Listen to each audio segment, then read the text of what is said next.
My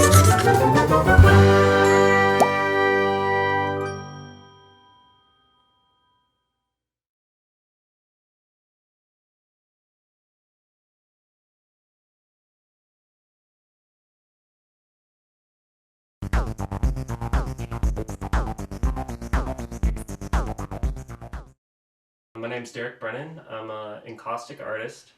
I started doing encaustic in college. It was my junior year, and I was learning a contemporary concepts course. And I fell in love with doing beeswax mixed with oil paint. What it is mainly working on like a heat pad. I'll have beeswax mixed with oil pigment, and I have it in like a muffin tin. So I'm trying to get my color palette right there on the muffin tin, and then I go from there directly onto the canvas. This is basically my palette, and it's on like a griddle, something you make like pancakes or whatever on. But I have these muffin tins which I fill with wax and oil paint. For me, encaustic really is about painting, but it's also about sculpting. It's about taking off paint. It really checked off a lot of boxes as far as what I like to do. I like to prepare for a drawing, prepare for a painting, but I also like the freedom to paint abstractly. So with encaustic, I'm able to plan doing like this animal here. I have a sketch, but that's not the final drawing. It becomes its own thing. Encaustic, I'm able to let the paint do what it does, and my preconceived notion of what the painting's going to be is just completely changed by the end of it. I'm not sure if the camera picks it up, but it's already frozen. It's already dry. It's dry to the touch as soon as it goes on, because it's wax. It touches the cool air, dries. But if I wanted to heat it back up, you can probably see it getting wetter. Yeah, right there. It's wet again, and I can manipulate it. So that's part of the reason why I like this material so much, working in this medium. I'm actually surprised by what I paint at the end. A lot of times when you prepare for a painting, you have an idea of what you want it to be. But for me, I like the fact that I'm going to be surprised by it. The fact that it's not going to go exactly the way I was intending. And just letting that kind of happen for me, it's kind of freeing. The ability to let some of those things go, let the control go, let the painting just kind of evolve. They're just reactive marks. I make a mark, and then I do a mark because of that mark. So it's just building on top of each other. I can really just lose myself in the painting process and not have to think about trying to render everything perfectly. Let all these little mistakes happen, and let the process show through too. A lot of times you'll see the wood panel underneath, or the drawing kind of show through the painting, and that's something that I really enjoy. Yeah, so all the paint that I use is oil paint. It's oil paint mixed in with beeswax, and I just mix it right there, make the colors right there in the palette. Acrylic base is like it's a plastic, so wax and plastic doesn't work. They don't work together. But oil paint and that. So even if I were to put like a gesso, this is like a white blank canvas, then the wax wouldn't adhere to it because it's plastic based. Where the wood allows for the wax to like seal together. So I work straight on wood. I'll do my sketch on top of the wood, and then I'll just paint directly on it. Most of the wood, like these panels, my dad my dad actually helps me make the wood panels. Sometimes I do them, but he makes them a lot quicker, and he's better at it than I am. So it's nice to have a handyman as a father. He helps me out a lot. We make these panels. I mean, it's relatively cheap to end up making them. Instead of buying like canvases, can be expensive. Um, and then as far as the wax, like I'd like to start buying it in bulk, but right now I've been just going to like Packetans and buying them in like 1 pound blocks. It typically, like this, maybe will be like a block of wax or maybe a half a block of wax or something in this piece, but then it's like I scrape off and put it back in, so it's like recycled anyway. So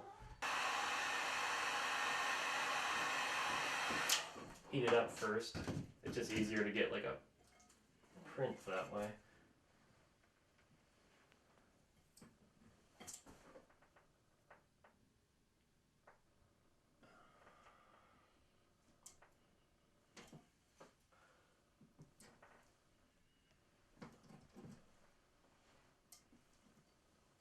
Yeah, that works. So you see that kind of made that shape there. And I'm gonna scrape off all the excess around it. I'm gonna fill that in. I thought about just taking all of that out, but I think I might leave that in. But I might just fill this in with a different color. Yeah, let me do that. Color here.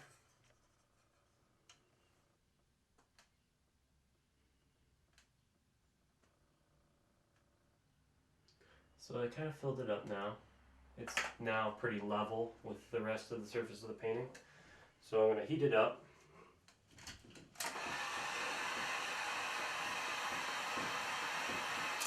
Not enough to melt it, but just enough to mend that layer.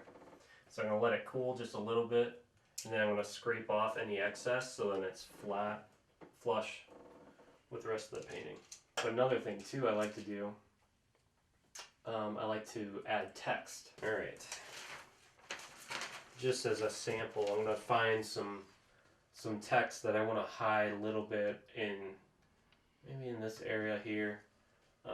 There's some dark blacks here, so I want some of the black that I used from the ink to hide in here, but I want it also to kind of go into this purple here too. I'm thinking of taking, a couple of these words and putting them here. It's like a decent size to go right there.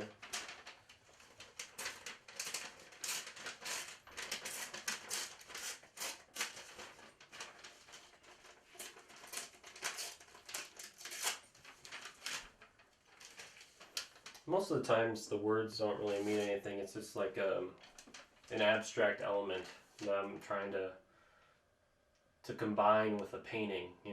They're very kind of different from each other, but I'm trying to make them work together with my like abstract like circles and very sharp forms. And when I do this transfer too, it's going to look like a mark that I make when I'm painting.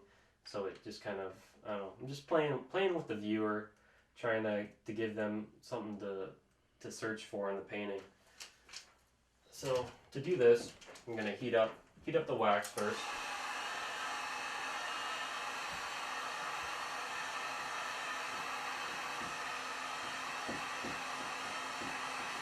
Just a little bit. Let it cool.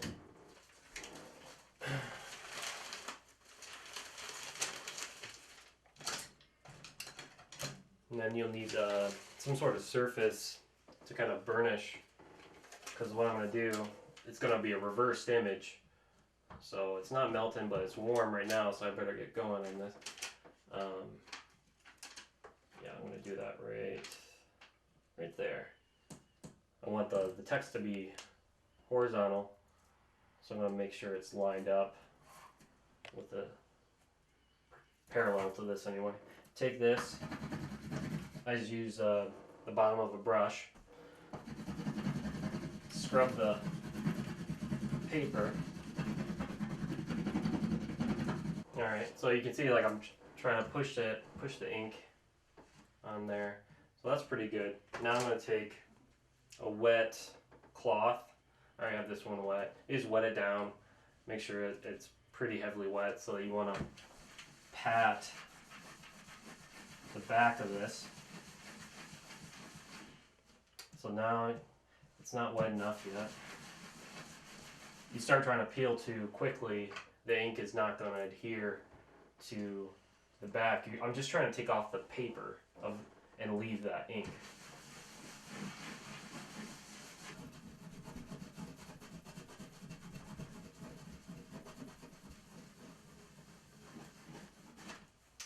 there we are.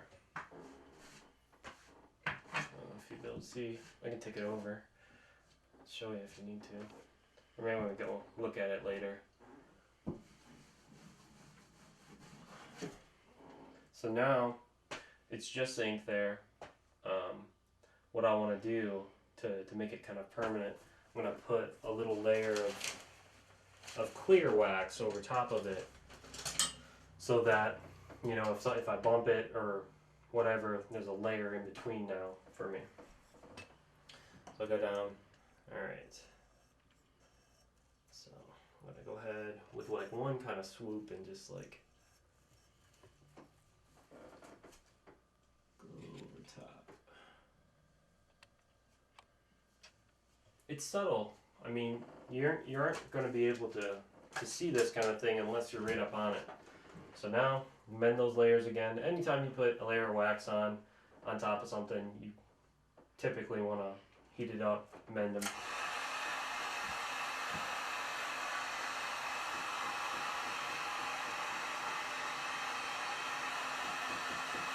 For me, I'm a caricature artist.